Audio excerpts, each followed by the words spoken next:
Ezra woke to the sound of shattering glass, his heart pounding as if it knew something he didn't.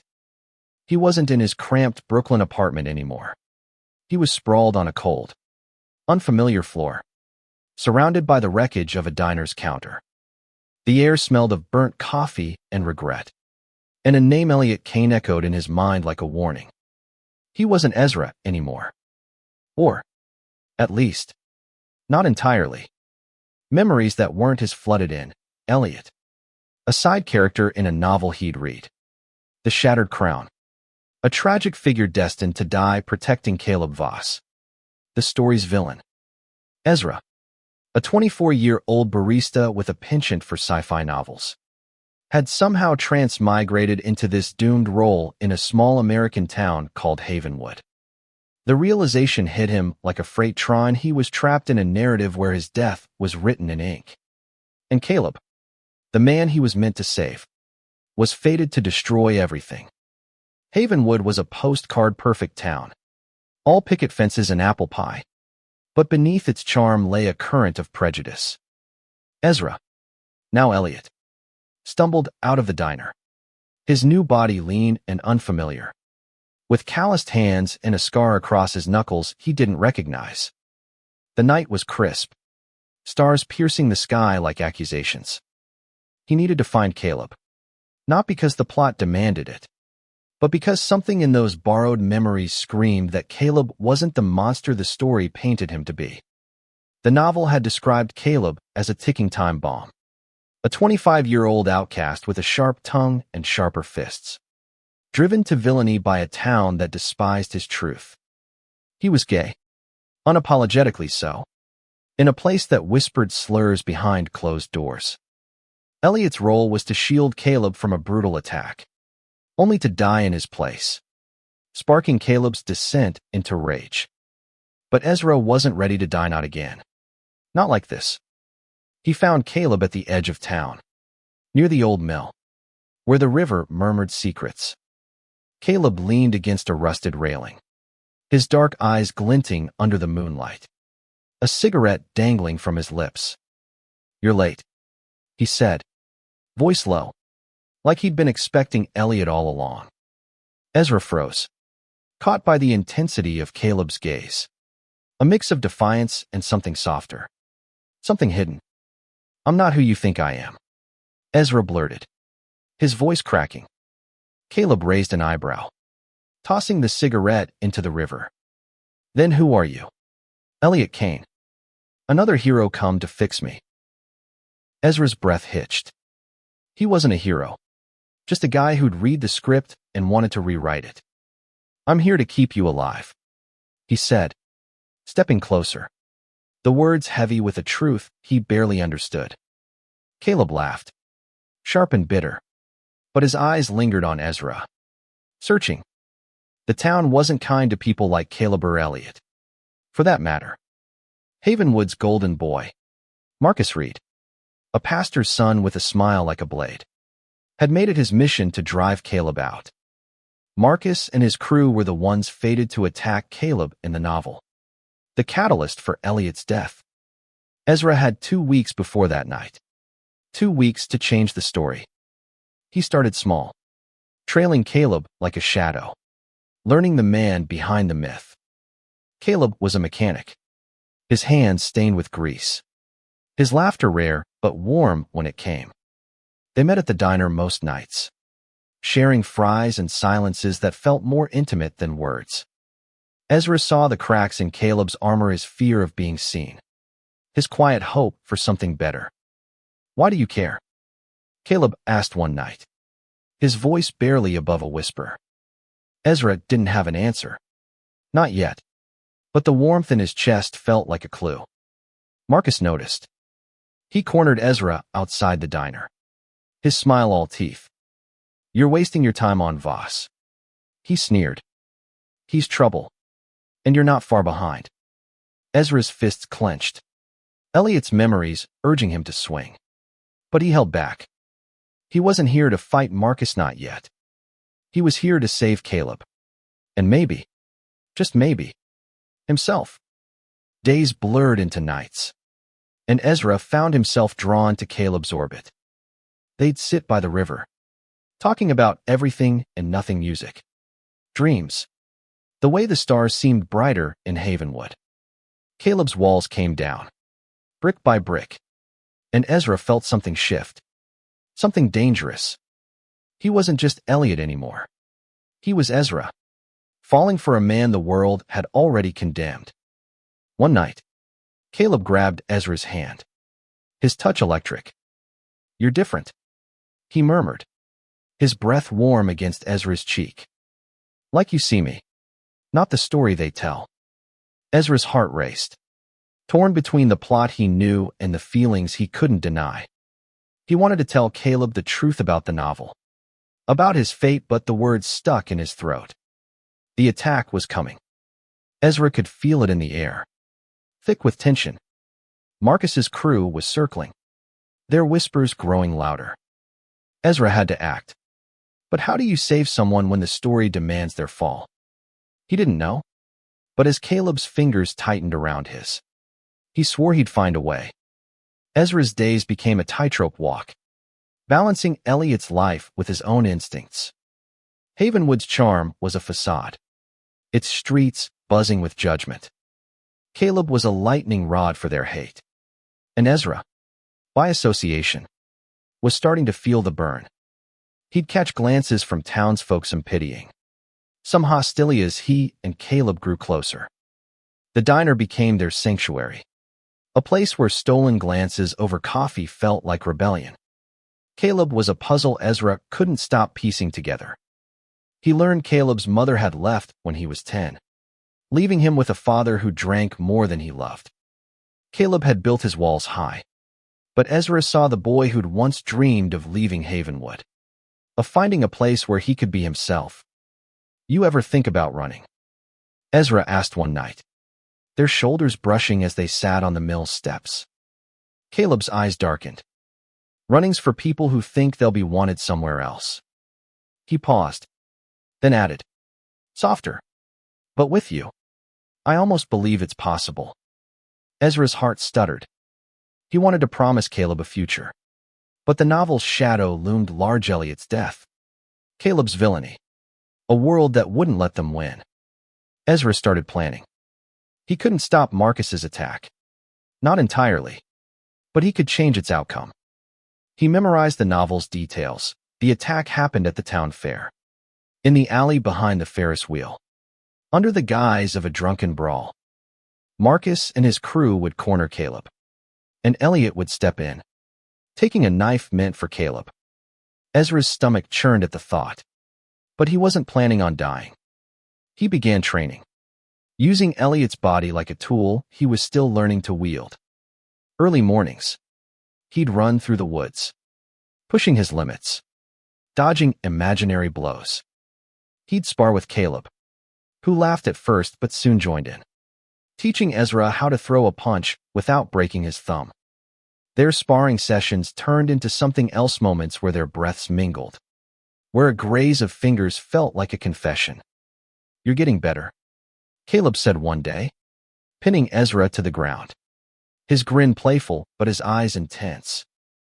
Ezra's pulse raced, not from the fight, but from the weight of Caleb's body, the closeness of his lips. "Maybe I just like losing to you," Ezra teased. And Caleb's laugh was a melody Ezra wanted to hear forever. But the fair was a week away, and Marcus was closing in. Ezra caught him watching them at the diner, his eyes cold and calculating. One night, Marcus left a note on Ezra's truck: "Back off, or you're next." Ezra burned it, but the threat lingered. He told Caleb, who shrugged it off.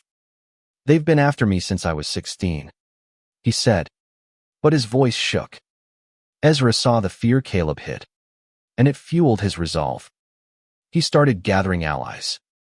There was Lila, the diner's owner, a tough woman with a soft spot for Caleb.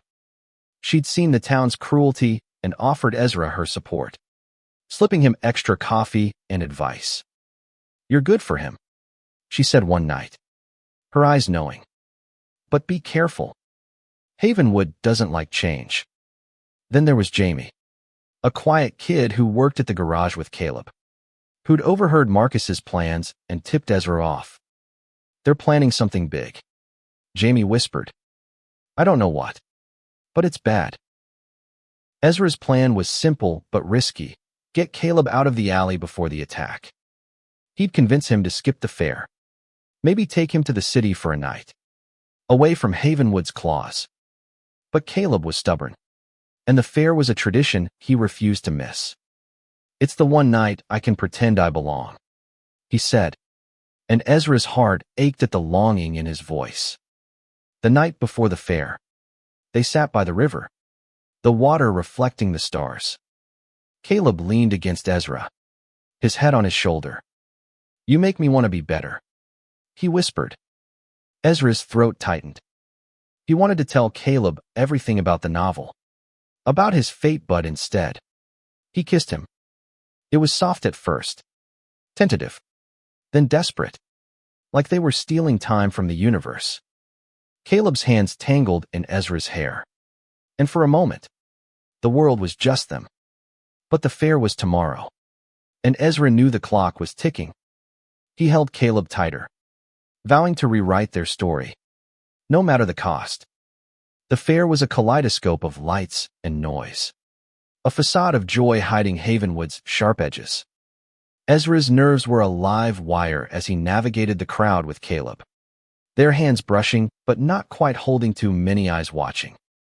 The Ferris wheel loomed ahead, its slow spin a countdown to the moment Ezra dreaded. He'd tried everything to keep Caleb away. He'd suggested a drive to the city, a night under different stars. But Caleb had insisted on coming. It's my town too, he'd said, his jaw set. Ezra couldn't argue with that fire, but it scared him. The novel's script was closing in, and he felt its weight like a noose. They wandered through the fair, sharing cotton candy, their laughter a fragile shield. Caleb's smile was brighter here, as if the lights softened his edges. Ezra wanted to freeze this moment, to keep Caleb safe in it forever. But Marcus was there, his crew lurking like wolves. Ezra spotted them near the game booths, their eyes tracking Caleb's every move. We should go, Ezra said, his voice tight as they passed the alley behind the Ferris wheel. Caleb frowned, sensing his urgency. What's wrong with you tonight? He asked. But before Ezra could answer, Marcus stepped out of the shadows, his smile venomous. Voss, Marcus called, his voice cutting through the fair's din. Thought you'd hide behind your new boyfriend. His crew fanned out, blocking the alley's exit. Ezra's heart slammed against his ribs. This was a moment from the novel. He grabbed Caleb's arm, pulling him back. But Caleb stood his ground, eyes blazing. Leave us alone, Marcus. Caleb snapped, but his voice trembled. Ezra saw the fear, the years of being hunted in this town, and it broke something in him. He stepped in front of Caleb, his body a shield. Walk away, he told Marcus, his voice steady despite the panic clawing his chest. Marcus laughed, pulling a knife from his pocket. The blade caught the Ferris wheel's light.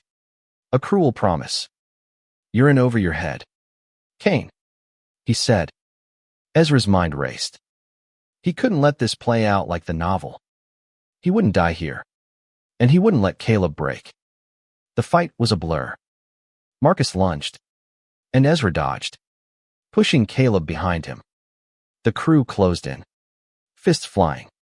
Ezra took a hit to the jaw, pain exploding, but he kept moving, keeping Caleb out of reach. He heard Caleb shout his name, felt his hands pulling him back. But Ezra was focused. Every move was for Caleb, for their future. Lila appeared, her voice a thunderclap. Enough, she yelled, brandishing a crowbar from the diner. Jamie was with her, holding a flashlight like a weapon. The crowd parted, drawn by the commotion, and Marcus hesitated, his crew faltering. Ezra seized the moment, grabbing Caleb and running, their breaths ragged as they fled the alley. They didn't stop until they reached the river. The fair's lights a distant glow. Caleb was shaking, his eyes wide with fear and fury. "Why'd you do that?" he demanded, grabbing Ezra's shirt. "You could have died." "Because I love you," Ezra said, the words spilling out before he could stop them. Caleb froze, his breath catching. The silence stretched, heavy with everything unsaid. Then Caleb kissed him, fierce and desperate, like he was claiming every second they'd stolen from fate. But the danger wasn't over. Marcus wouldn't stop, and the town was a powder keg. Ezra knew they couldn't stay in Havenwood. Not like this. He told Caleb about the novel, not the Transmigration, but the story he'd read, the one where Caleb became a villain. "I won't let that happen," Ezra said, his voice fierce. "You're not what they say you are." Caleb's eyes glistened, his walls crumbling. "Then let's leave," he said, his voice raw. "Together." Ezra nodded, his heart soaring despite the fear. They had a chance, but it meant running from everything: the town, the story, the world that wanted to break them. Leaving Havenwood wasn't easy. Ezra and Caleb packed light, their lives reduced to a duffel bag and a beat-up truck. The night they left, the town felt like a ghost, its streets silent as if mourning their escape. Ezra drove, Caleb beside him, the radio playing soft rock as they headed toward the city, toward a future they'd have to build from scratch. But Marcus wasn't done. Ezra should have known the novel's pull was stronger than a single night's victory. They were an hour out of town when headlights flared behind them. Too close. Too fast. Caleb cursed, recognizing the truck. "It's Marcus," he said, his voice tight. Ezra's grip on the wheel tightened, his mind racing. The novel hadn't mentioned this, but Ezra wasn't surprised. Stories don't let go that easily. The chase was relentless, Marcus's truck swerving dangerously close. Ezra floored the gas, the old engine groaning as they sped through the dark.